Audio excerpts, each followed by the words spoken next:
The power's been out for 3 days. Police response times have stretched to hours. You start hearing stories about break-ins happening just a few neighborhoods over. Your fancy smart home security system, it's now just expensive paperwork. Your app-controlled cameras, dead. Suddenly you're wondering if all that high-tech gear was really worth it. Here's what most folks don't realize. Your grandparents knew something about property protection that we've forgotten in our rush to digitize everything. When things really go sideways, those old-school methods are often the only thing still standing between you and trouble. If you want to learn how to protect your property using time-tested methods that work whether the power's on or off, whether the internet's working or down, and whether society's running smooth or falling apart, then make sure you hit that like button, subscribe to the channel, and grab a copy of my new book before it all falls apart on Amazon. Link is in the description below. We're diving deep into psychological deterrence tactics that have been keeping properties safe for generations. By the end of this video, you'll understand exactly why a real dog beats a fake bark every single time. Here's the dirty secret that security companies pray you never figure out. Every single one of those smart home systems has the same critical weakness. It's so simple that criminals have turned exploiting it into an art form. A buddy of mine who works in law enforcement told me about a case that opened my eyes. Thieves hit 12 houses in one night using nothing but a $50 signal jammer they bought online. $50, that's it. Thousands of dollars worth of security equipment turned into useless plastic boxes in under 30 seconds. The thieves weren't some high-tech criminals either. They were regular guys who'd figured out that modern security has a fatal flaw. It only works when everything else works perfectly. They drove through neighborhoods looking for those little security company yard signs, not because they were scared of them, but because they knew exactly what system was in each house and exactly how to beat it. When Hurricane Katrina hit, I watched something that changed how I think about security forever. $1-million homes with state-of-the-art security systems got cleaned out. But there was this crusty old Vietnam vet down the street. He had nothing but a trained German Shepherd and some manual perimeter alarms. Never lost so much as a garden tool. Why? Because his security didn't depend on anything that could be turned off, jammed, or cut at the power line. That old soldier understood something most people have forgotten. The best security works when everything else fails. It's based on psychology, not technology. What really opened my eyes was learning something that'll shock you. Professional thieves actually scout neighborhoods looking for smart home indicators. Those doorbell cameras, app-controlled lights, and wireless sensors that homeowners think make them safer. They actually mark them as prime targets for tech-savvy criminals. The criminal mind hasn't changed in 50 years. They still fear the unknown, the unpredictable, and the genuinely dangerous. That's why a snarling dog behind a fence makes them nervous in ways that a blinking camera never will. It's why a neighborhood where people actually know each other creates more security than any monitoring service ever could. Modern criminals have adapted to modern security, but they're still operating with the same basic psychology that made them avoid certain properties in your grandfather's day. Traditional deterrence methods work even better now because so few people use them that criminals aren't prepared to deal with them. Most people think criminals are stupid. That's dangerous thinking because the smart ones are way more calculating than you'd expect. They put more thought into choosing targets than most people put into buying a car. Let me break down something that will change how you see property security forever. There are 3 distinct types of bad guys operating during crisis situations. Each one requires a completely different deterrent strategy if you want to keep your property safe. The first type are opportunistic criminals. They're like sharks in bloody water during emergencies. Normally, they're regular people who see chaos as a lottery ticket. They'll hit a dozen houses in one night if conditions are right. But they're also the easiest to scare off. They don't want confrontation, they're terrified of getting caught. These are the guys who operate during very specific time windows. Usually between 2 and 4 in the afternoon when neighborhoods are empty. Or during that dangerous 15-minute window right after sunset when visibility drops. But most people haven't turned their lights on yet. Here's something crucial. They test your response time first. They'll rattle a gate or make noise near your property line. Then they time exactly how long it takes for lights to come on, or for someone to check what's happening. If nobody responds within 90 seconds, they know they have at least that much time to work on getting inside. They're counting on you being distracted by Netflix or your phone instead of paying attention to what's happening outside your windows. Then you've got the professionals who plan like military operations. They'll spend weeks studying your routine. I mean everything. When you walk your dog, what time your porch light comes on. They'll even pose as delivery drivers or utility workers to get close enough to test your locks and check your window security. I learned this from talking to a detective who specialized in organized crime. These guys actually keep detailed notes about target houses, family schedules, vehicle patterns, security systems, even which neighbors are nosy enough to call police about suspicious activity. They have one fatal weakness, though. They absolutely will not hit a target that suggests the owners have tactical experience or serious backup. They're not looking for a fight. They're looking for easy money with minimal risk and maximum reward. The scariest group is the desperate ones. They've lost everything and figure they have nothing left to lose. These are the most dangerous because they're not making rational decisions anymore. But even they can be influenced by signs that suggest they're walking into a situation they can't handle or escape from. Here's something that will shock you. The best intelligence I ever got about how criminals really think came from talking to a guy who'd done 15 years for burglary. He told me that the biggest mistake homeowners make is thinking like homeowners instead of thinking like predators. When you understand how predators assess targets, you can turn those same assessment criteria against them. I want you to try something that's going to make you uncomfortable, but might save your life. Tomorrow morning, walk around your property like you're planning to break into it. I guarantee you'll see vulnerabilities that will keep you awake at night until you fix them. Professional thieves don't walk up to your front door like they're selling magazines. They move like hunters. They use what they call the shadow line, that edge where light meets darkness. They can approach most houses without ever stepping into direct light or clear sight lines from neighboring properties. Every property has dead zones. These are areas where someone could work for 10 minutes without being seen from the street or neighboring houses. Most homeowners have never even identified where these zones are, let alone figured out how to monitor them or eliminate them. Here's something that blew my mind when a security consultant showed it to me. He could approach my house from 4 different directions without being visible from any neighbor's window. 2 of those routes put him right next to my electrical panel, where he could cut my power before I even knew he was there.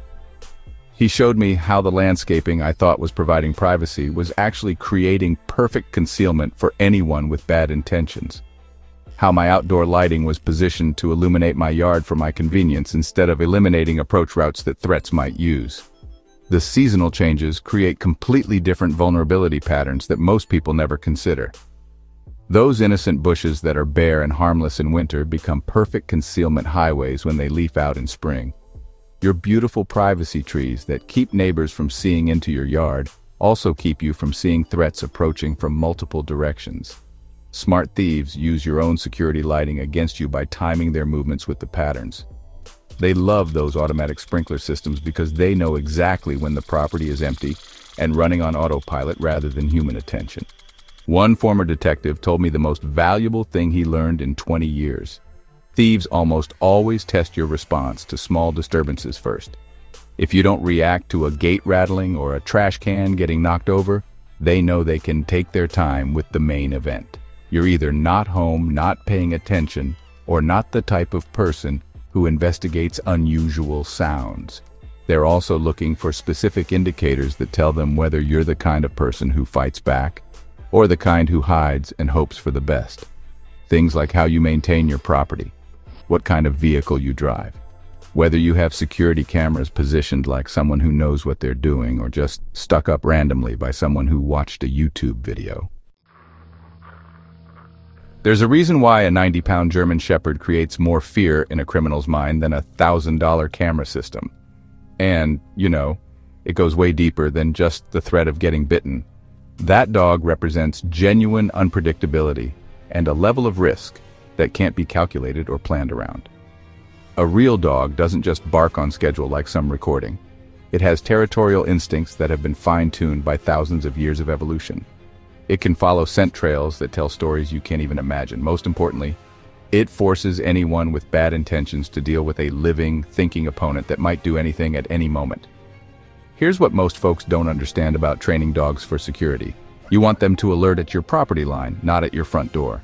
A dog that lets you know when someone is still 50 feet away gives you time to assess and respond.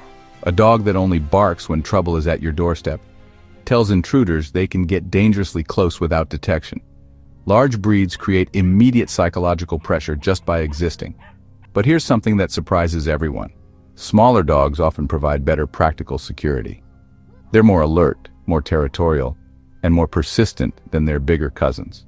Plus, they create chaos and sustained noise that makes coordination impossible for anyone trying to operate quietly. I learned this from a K9 trainer who worked with both police and private security.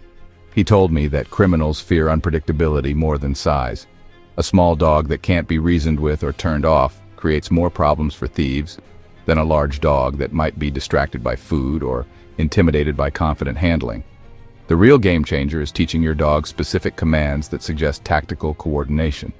When a criminal hears someone give a command like "watch him" and sees a dog immediately focus on a specific person, they realize something important. They're not just dealing with a pet owner. They're dealing with someone who thinks tactically and has trained for this kind of situation.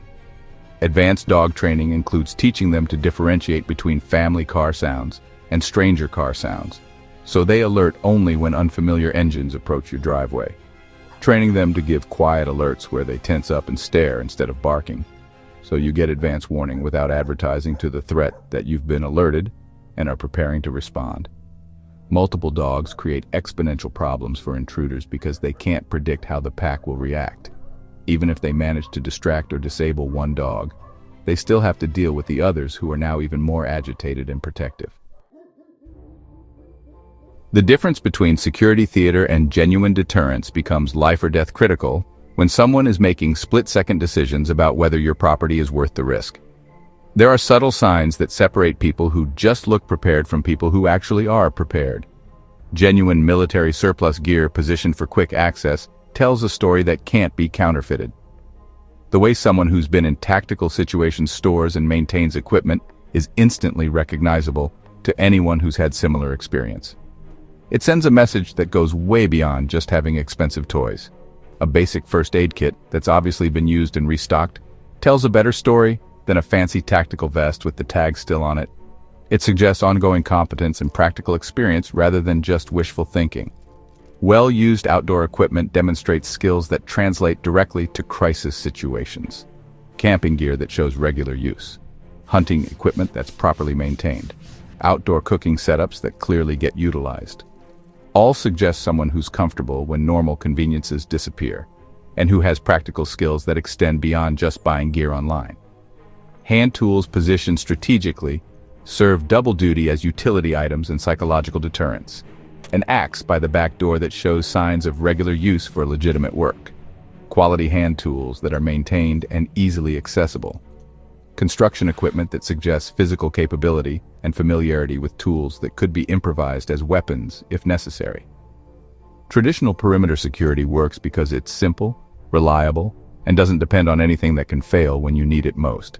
Fishing line strung at ankle height with small bells attached creates silent early warning that works whether you have power or not.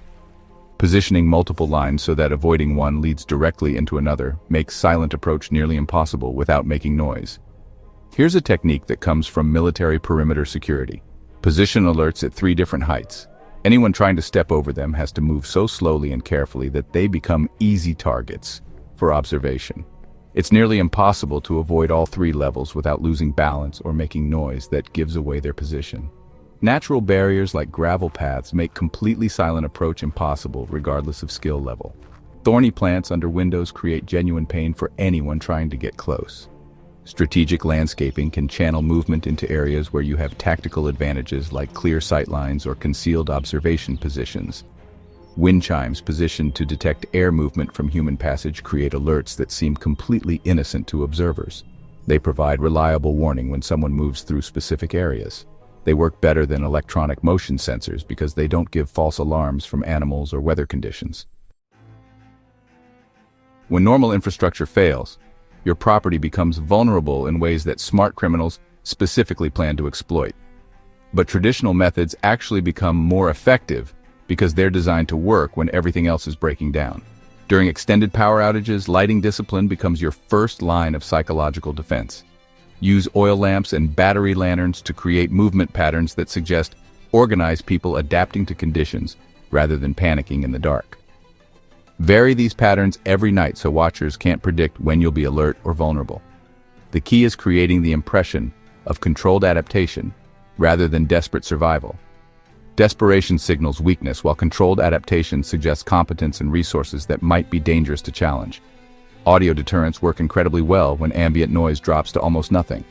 A wind-up radio playing talk radio near windows suggests you're monitoring external conditions and staying connected to information networks.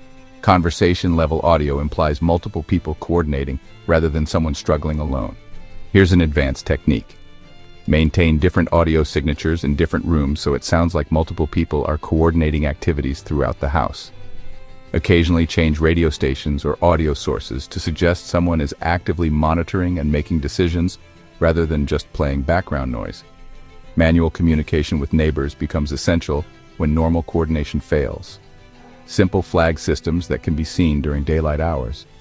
Signal mirrors that can flash messages across distances. Even smoke signals create visible evidence of organized community response that makes your entire area less attractive to predators looking for isolated targets.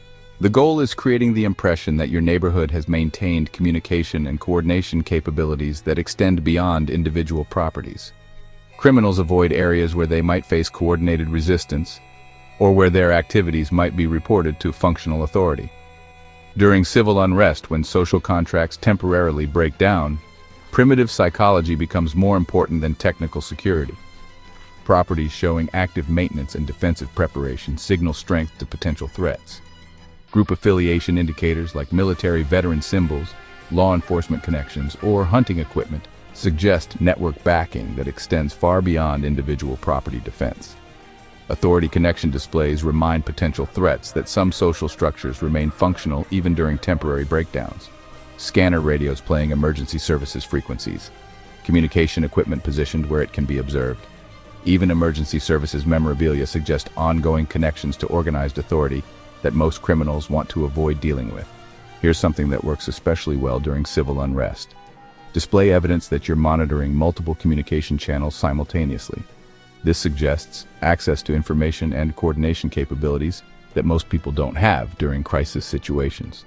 It makes you a much more complex target than someone who appears to be operating in isolation. Each type of natural disaster creates unique tactical situations that require adapted strategies. What works during normal times might be completely useless when weather changes everything about how threats can approach your property and what advantages they might exploit. Hurricane preparation focuses on systems that survive extreme conditions while maintaining psychological effectiveness. Weighted perimeter alarms that won't blow away in hurricane-force winds. Defensive landscaping that's properly secured and anchored. Lighting systems that work efficiently with limited fuel supplies.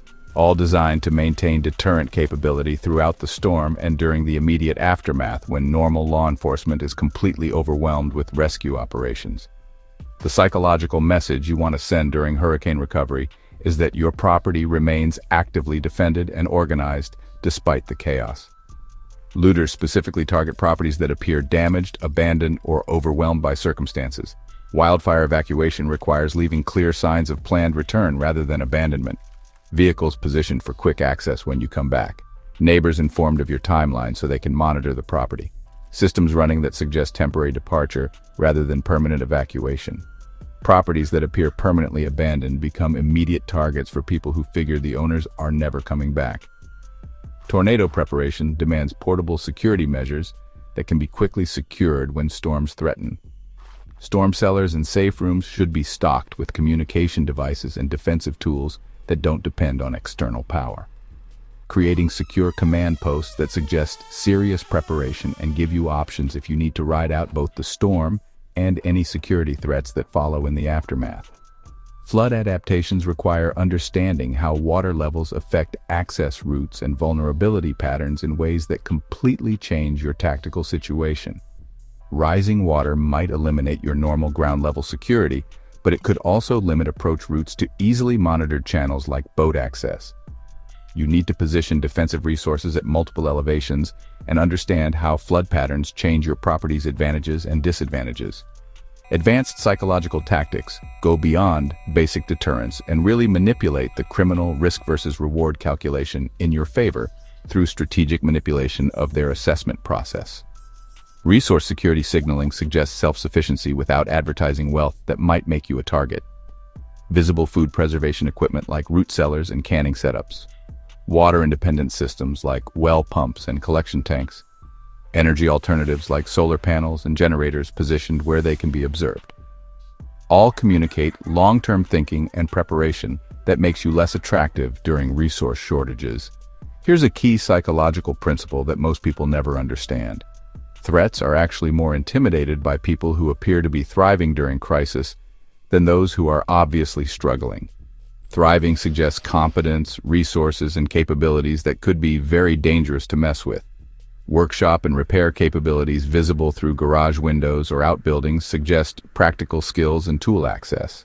They indicate people who can maintain equipment, adapt to changing conditions, and potentially fabricate defensive tools when needed. This creates uncertainty about what capabilities they might face if they target your property. Real community security requires relationships built through shared preparation rather than just emergency coordination that only activates when trouble starts. These networks become force multipliers that extend your individual capabilities exponentially while creating psychological deterrence that affects entire neighborhoods. Establishing overlapping watch schedules where someone from your group is always alert creates round-the-clock coverage that potential threats will definitely notice. Cross-training and skill sharing builds community capabilities that go far beyond what any individual household could achieve alone. The key is making these activities visible enough that potential threats understand they're being observed, and that your neighborhood has organized capabilities that extend beyond normal suburban expectations. Here's something that creates powerful psychological deterrence. When your neighborhood demonstrates resources and skills that extend beyond normal capability, it suggests you can adapt to challenges and coordinate complex responses that most criminals aren't prepared to deal with. Shared resource systems create mutual dependence that strengthens security cooperation through tool sharing, equipment pooling, and coordinated bulk purchasing for emergency supplies. Communication network development requires practicing coordination methods before they're needed through regular radio checks, signal practice, and coordination exercises that neighbors can observe. Community leadership in security preparation establishes you as someone who organizes and coordinates rather than just defending individually. Leading neighborhood watch activities, organizing community training exercises, facilitating communication network development. These activities establish leadership reputation that extends your deterrent value far beyond just your own property boundaries. Long-term reputation building pays dividends for years because criminal networks share information about difficult targets much more effectively than law enforcement shares information about criminal activity. Once you establish a reputation for being prepared and potentially dangerous, that intelligence spreads through criminal communities faster than you'd expect. It provides protection that extends across multiple types of threats. Here's something most people don't realize. Criminal networks maintain detailed intelligence about which neighborhoods and which properties present problems. This information gets passed down through generations of criminals like inherited knowledge. Building the right reputation can provide protection for decades. Everything we've covered comes down to one fundamental principle. Successful property protection isn't about building fortresses or living in fear. It's about understanding psychology and creating calculated uncertainty in the minds of people who might wish you harm. The goal is making your property a harder target than the alternatives in your area, using methods that work regardless of external conditions. Traditional approaches achieve this through genuine capability rather than technological dependence that can fail exactly when you need it most. These techniques create layered psychological deterrence that forces potential threats to make difficult risk calculations. When faced with uncertainty about what they might encounter, most criminals will choose easier targets with more predictable outcomes. Priority-based investment focuses on capabilities that improve over time rather than degrade. While electronic systems need constant updates and eventually become obsolete, a well-trained dog gets better with experience. Established community relationships strengthen through shared challenges. Practiced skills become more automatic and reliable through repetition. Force multipliers amplify the effectiveness of your basic investments in ways that create geometric rather than linear improvements. Dog training transforms a pet into a security asset that gets better with age. Communication equipment enables coordination with neighbors and authorities that extends your reach. Basic medical training increases confidence and capability during extended emergencies when professional help might not be available. The most successful long-term security comes from building systems that become more effective as they mature. Community relationships that deepen over time. Skills that improve with practice. Reputations that provide protection extending far beyond your individual efforts. Effective deterrence strategies must evolve with changing conditions and threats while maintaining core principles that remain constant. Threat assessment updates require regular review of changing criminal patterns, seasonal vulnerabilities, and community developments. What worked last year might be less effective now. New threats might require adapted responses that build on your existing foundation. Here's what separates people who are actually secure from people who just feel secure. They understand that real protection comes from proven methods that work when everything else fails, not from gadgets that only function when conditions are perfect. The traditional approaches we've discussed today have been tested through every type of crisis imaginable. They remain effective because they're based on fundamental human psychology that doesn't change with technology. Whether you're facing power outages that last for weeks, natural disasters that change your entire tactical situation, civil unrest that makes normal law enforcement impossible, or everyday crime that happens when people think nobody's watching, these principles will serve you better than any smart home system. They create genuine deterrence through authentic capability, rather than security theater that only works until someone calls its bluff. The goal isn't paranoia or isolation. It's strategic thinking that transforms potential vulnerability into tactical advantage through preparation, community building, and psychological understanding of how threats assess and choose targets. These methods work because they tap into primal psychology that remains constant regardless of technological changes. They become more effective over time as your reputation for competence and preparation spreads through both legitimate and criminal networks in your area.